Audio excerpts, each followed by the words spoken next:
and welcome everybody to the very first episode of B Grade Reading Level. I'm your host, Brendan. That's where the B comes from. And we're going to be doing something new on this channel.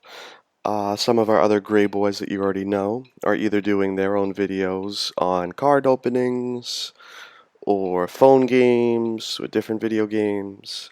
So I'm going to start my own thing, and they can't have it. I'm going to be doing book reviews. And we're going to start with a book that I read back in the spring of 2016, I believe.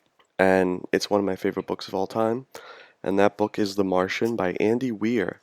Now, I know, as a reader, as a fan of books and everything, the saying always goes, you can't judge a book by its cover. That's immediately what I did. I saw this book in Barnes & Noble.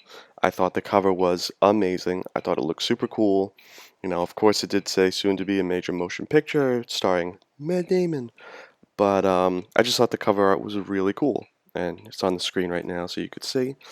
And I picked the book right up. I'm like, this looks interesting. And I'd heard a little bit about the movie at this point. Not a lot.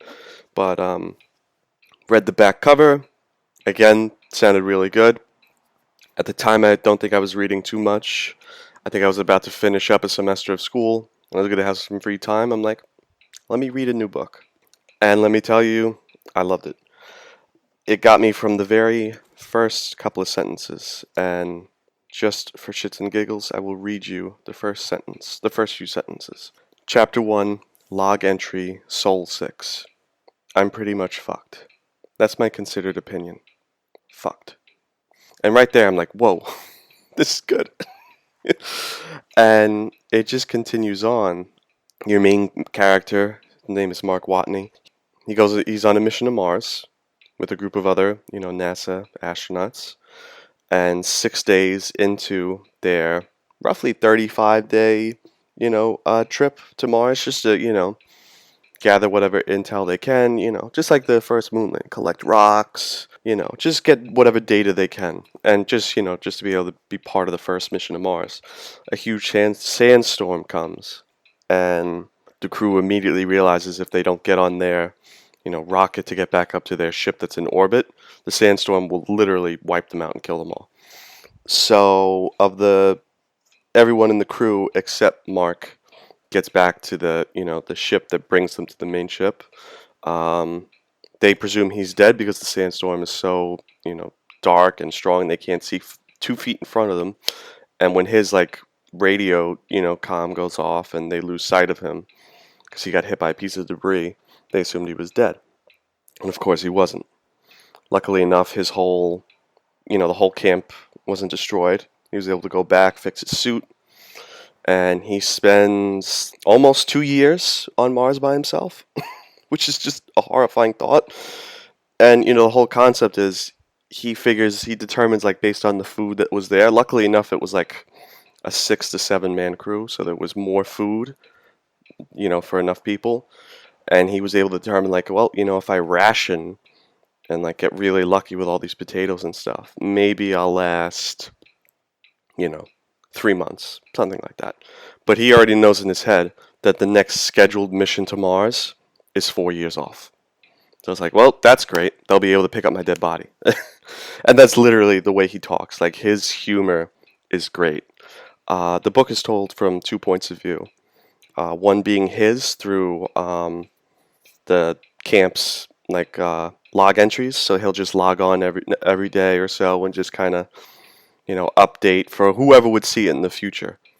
It's basically just going to the next mission that would go to Mars, would just get all his footage. So most of the time he's all right, I'm working on this today. I'm going to try and figure out how to, plant potatoes on Mars, which he does, which is really impressive.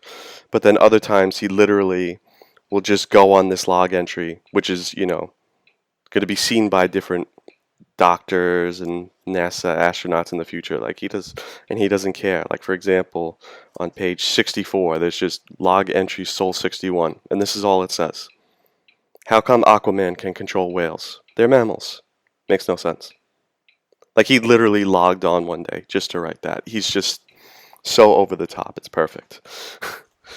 And he makes it, makes for a great character. He's someone you really root for because you enjoy how, even though all the odds are stacked up against him, his like dark humor makes it worthwhile and enjoyable. And now on the other side, I said the story was told from two sides. The other side is more of what's going on Earth. Obviously NASA hears from the ship what's going on. They assume Mark Watney's dead. They have the press conference, the funeral, all that stuff. And then, maybe 60, 70 days after, they see from like satellite footage of Mars, they could see that the rover that Mark Watney used like moved like from one spot to another. And then they see it a couple of days later and they're like, oh my God, he's alive.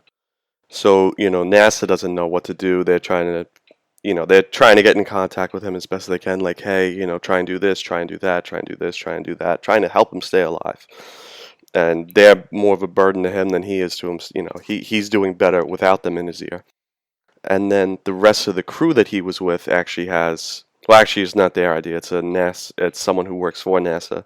They had the idea of taking the expedition ship that all the other astronauts are on, have it come back to Earth within like 150, 200 days, whatever it takes. And instead of, landing, have it literally rotate around the Earth. And that like gravitational force pull would like help get it around the planet and send it back towards Mars faster than having the ship dock, land for a couple of weeks, then get back in the ship and go. So doing that, they were able to save like 2 weeks worth of time. It literally, as they were passing Earth, they literally got the supplies they needed like on a quick drop and kept going. Now, I'm not really giving this book the credit it deserves by explaining it like that. The book is incredibly well written by Andy Weir. Very similar to the original Jurassic Park novel. It's very smartly written. Like, as I read it, now I'm no, scientist or astronaut, but everything was smartly written, and I never really doubted anything that Andy Weir was writing as it went along. Everything seemed believable, and nothing seemed over the top or impossible. Now, obviously, the only thing that was like kind of new was the type of ship they were using. It's not a ship that we have right now, but still a believable concept for a spaceship. But, that's a whole different story. I will say, obviously at this point I've seen the movie. I saw it a couple of years ago. Movie stays very true to the book, which I like. Book had the better ending. The movie went for like an over-the-top dramatic finale in like the final seconds, which was something the book like kind of did as a joke. In the book, jokingly, Mark Watney's like, "Oh, I should cut a hole in my hand and like fly to you like Iron Man does," and like that's it. But then in the movie, that's literally how he gets himself to them, and it's just a little too ridiculous. But that's okay. Movies are meant to go the extra mile over the top like that. But if you're ever looking for something to read, if you want a good thriller, something that's fun, exciting, and very funny, The Martian is the way to go. It's, like I said, it might be my favorite book of all time. It's definitely a top 5 book for me. And that's all I could say. If you want something to read this book. I highly recommend it. That's going to be it for today. I hope you enjoyed this. If this video gets at least 1 like, I'll do another one. My standards are very high on this channel. So thank you for listening, and take care.